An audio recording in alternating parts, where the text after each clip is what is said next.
Bonsoir à tous et bienvenue dans cette édition d'information sur Star 21 TV. Tout de suite, le sommaire. Les 10 candidats malheureux de l'élection présidentielle du 18 octobre contestent les résultats provisoires proclamés par la CENI. Les adversaires du candidat du RPG indiquent que le scrutin a été entaché par de graves irrégularités. Les échos, c'est dans ce journal.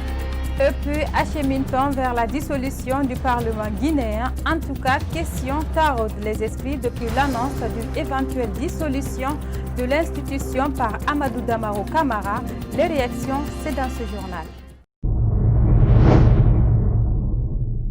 Je vous le disais à l'entame, le collectif des 10 candidats malheureux de l'élection présidentielle du 18 octobre a, dans une déclaration, contesté ce vendredi 30 octobre 2020 les résultats provisoires proclamés par la CENI, des résultats donnant Alpha Condé vainqueur du scrutin avec 59,49%. Les adversaires du candidat du RPG indiquent que le scrutin a été entaché par de graves irrégularités. C'est un reportage de Sayoun Kamara.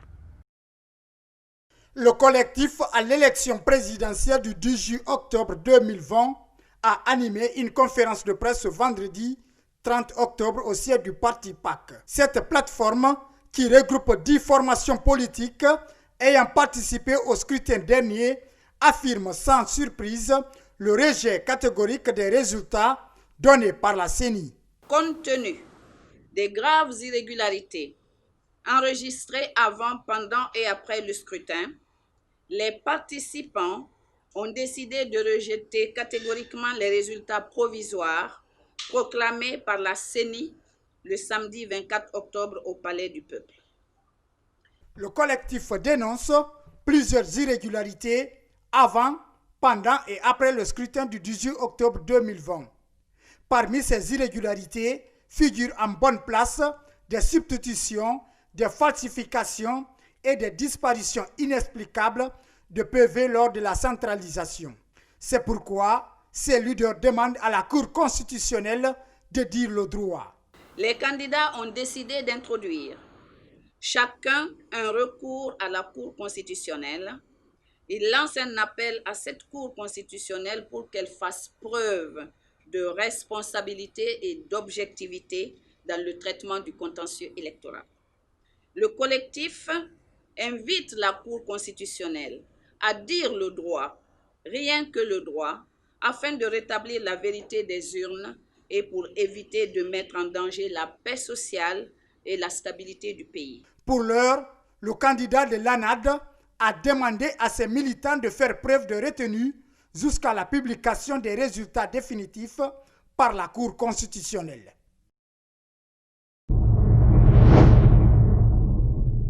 Le président de l'Union des forces démocratiques de Guinée s'est rendu ce vendredi 30 octobre 2020 dans les locaux de son siège et son QG situé à CBG. Objectif, faire le constat des dégâts causés par les forces de l'ordre juste après la levée des dispositifs. Sayoun Kamara et Ibrahima Soribari étaient sur les pas de Selou Dalen Diallo. Des vitres brisées, des documents chiffonnés, des bureaux vandalisés, des ordinateurs emportés, c'est l'image pitoyable qu'affichent les locaux qui abritent le quartier général du candidat de l'ANAD après le départ des forces de sécurité qui étaient postées pour surveiller ces lieux. En compagnie de certains membres du bureau politique de son parti, le président de l'UFDG fait l'état des lieux. Je suis frustré de voir mon pays sombrer dans une dictature. C'est la négation absolue du droit. Et comme je vous l'avais dit, Alpha Condé, pour faire passer le hold-up électoral qu'il a préparé, a décidé de déclencher une campagne de violence et d'intimidation contre le vrai vainqueur de cette élection, et ses partisans bien entendu.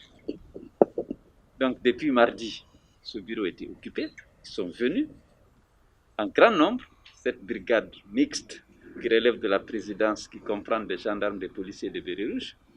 Ils sont venus ici, ils ont forcé le portail, ils ont forcé les portes des bureaux, ils ont emporté les documents et les ordinateurs qui les intéressaient.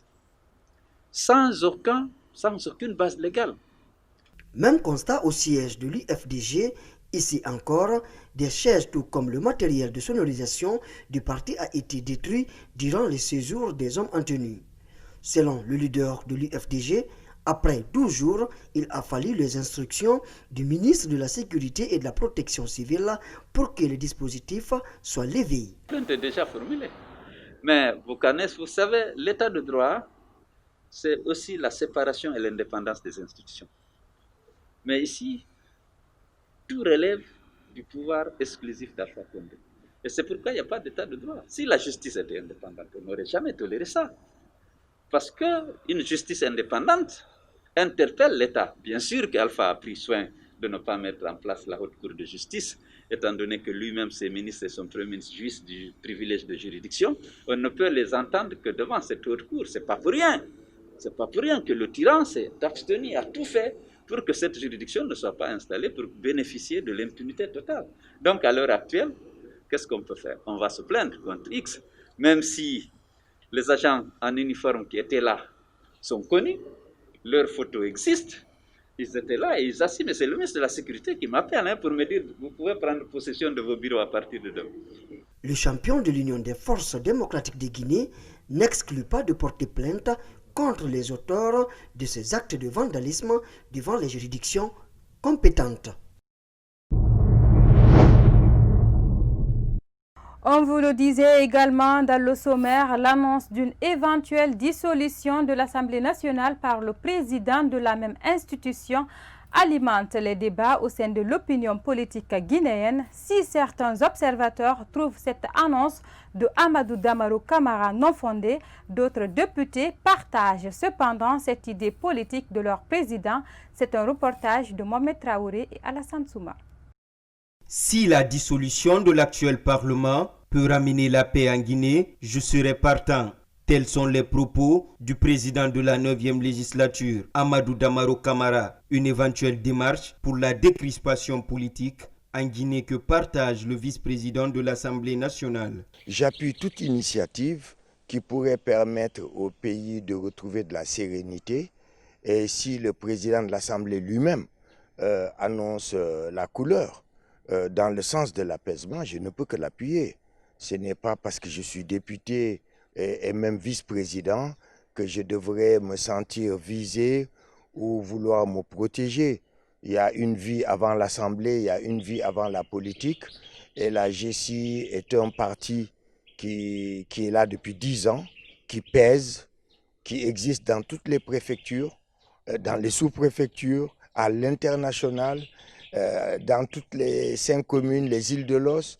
Non, nous n'avons pas peur de retourner au scrutin parce que je suis sûr et certain que la GCI sera présente à l'Assemblée. Le scrutin présidentiel du 18 octobre 2020 a endeuillé plusieurs familles en causant de dégâts matériels importants. Ce 5e vice-président de la 9e législature exige l'ouverture d'une enquête pour situer les responsabilités des uns et des autres dans la crise post-électorale. Je m'adresse à l'autorité judiciaire.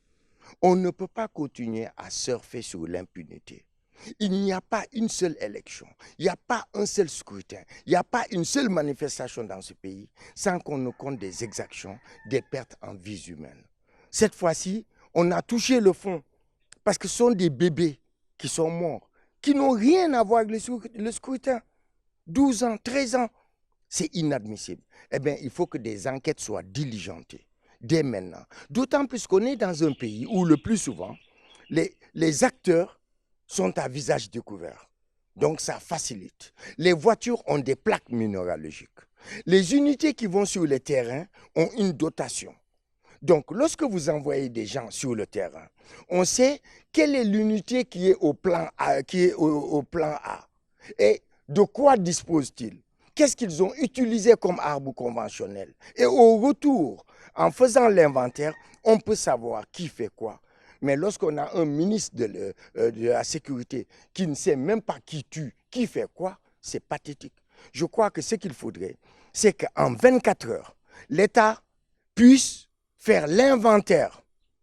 Parce que chaque arme a un ADN.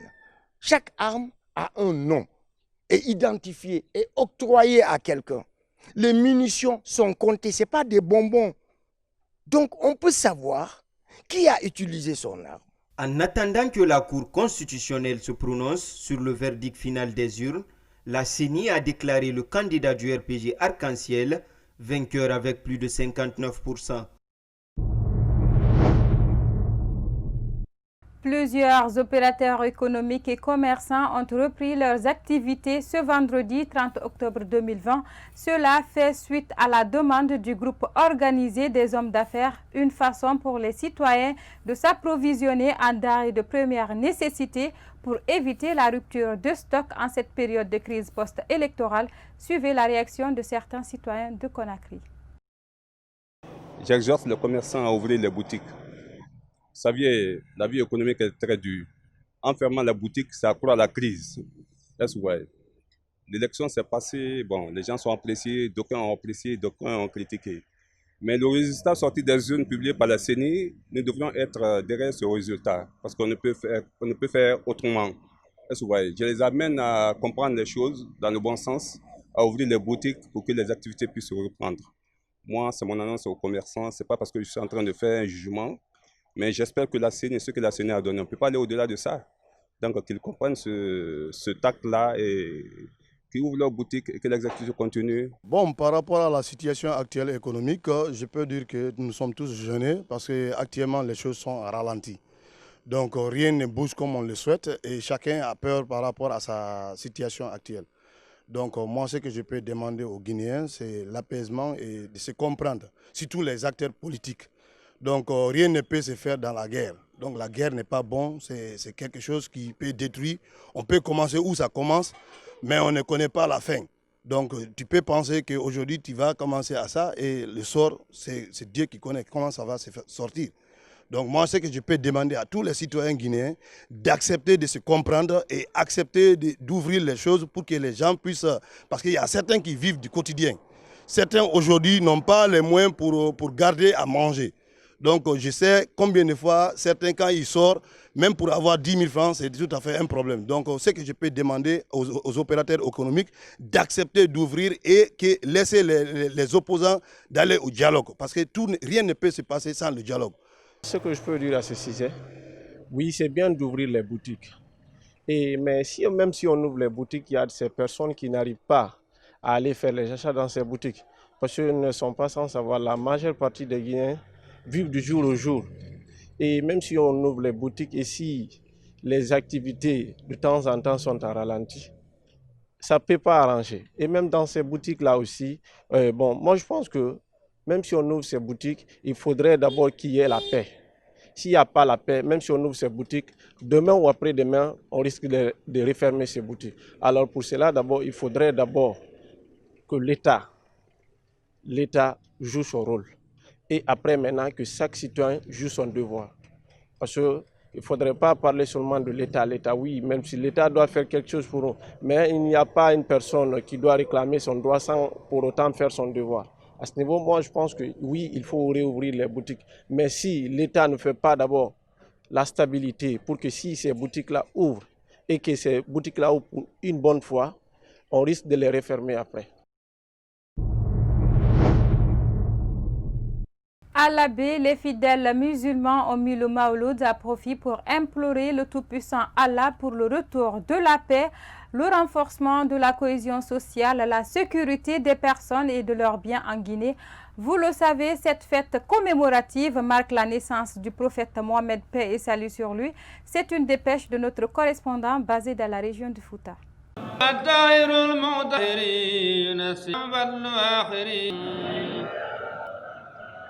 Dans les différentes mosquées de la commune urbaine de l'Abbé, imams et autres chroniqueurs islamiques ont surtout insisté sur la nécessité et l'importance pour un musulman de célébrer l'anniversaire de la naissance du prophète Mohammed, paix et salut sur lui. Ɗumbodirgol wurnita jemma mawludu no anda ko weltorgol mana ko feññingol weltorgol nulaaɗo sallallahu alayhi wa sallam weltare fottanande wondema kala weltorɗo fi nulaaɗo sallallahu alayhi wa sallam haray o sori e moƴƴere jomiraɗo ka heɓata malore ka malkisa iwrata e muɗum. Le Mawlud 2020 a aussi été l'occasion pour les fidèles musulmans de la cité de Karamoko Alpha, actuellement secoués par des violences post-électorales, d'implorer le Tout-Puissant Allah pour le retour de la paix, le renforcement de la cohésion sociale, la sécurité des personnes et de leurs biens, ainsi que le triomphe de la justice à République de Guinée. Woni ko o saayi ɗo woni hina o saayi ɗo no tentini noon o saayi ɗo kadi ka tawata hara woni hara e leydi ndin ɓuttali no faalira ɗen noon janto inde Allah ma walla juula e kanko nulaɗo tigi sallallahu alayhi wa sallam ɗum koko ɓuri hittude e ko hitti kon. Comme à l'accoutumée, le Mawlud 2020 a été également l'occasion, dans les différentes mosquées de la commune urbaine de la Baie, de lire le Saint-Coran, d'évoquer les prières sur le prophète Mohammed, paix et salut sur lui, et d'accomplir des œuvres de bienfaisance à l'endroit des pauvres, démunis et déshérités.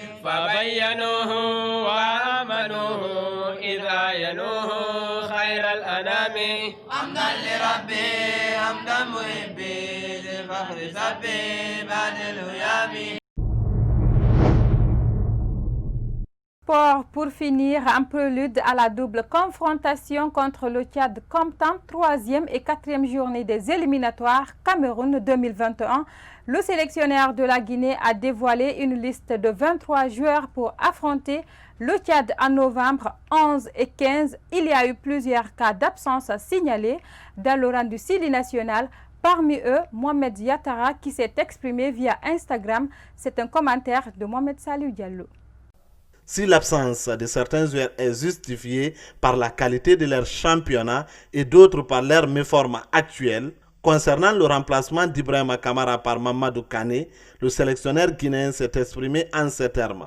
Kane, je le suis depuis plusieurs semaines déjà, où il a joué le Champions League, où il a très bien joué d'ailleurs. Donc, il était logique qu'il rentre dans le groupe. Le match qu'on va aborder, on a besoin que le ballon circule beaucoup au sol. C'est l'opération peut-être de faire venir Mamadou, parce qu'il n'est pas grand. C'est un avantage quand on joue sur un terrain synthétique. Donc, dans mon esprit, ce joueur peut être intéressant sur ce genre de terrain. Je n'ai pas pris Ibrahima Kamara de Morens parce qu'il est grand. Je sais que le premier match est différent. Le deuxième est un autre match. Cette sortie du technicien français n'a pas manqué de répliques. Mohamed Yatara, puni pour son choix d'aller dans un championnat faible des Décinoises, l'attaquant guinéen a détendu sa gorge sur son entraîneur dans le réseau social Instagram. N'importe quoi. Si Diawara ou Nabi étaient grands, tu aurais fait comment? Néanmoins, bon sens les gars, s'est-il interrogé.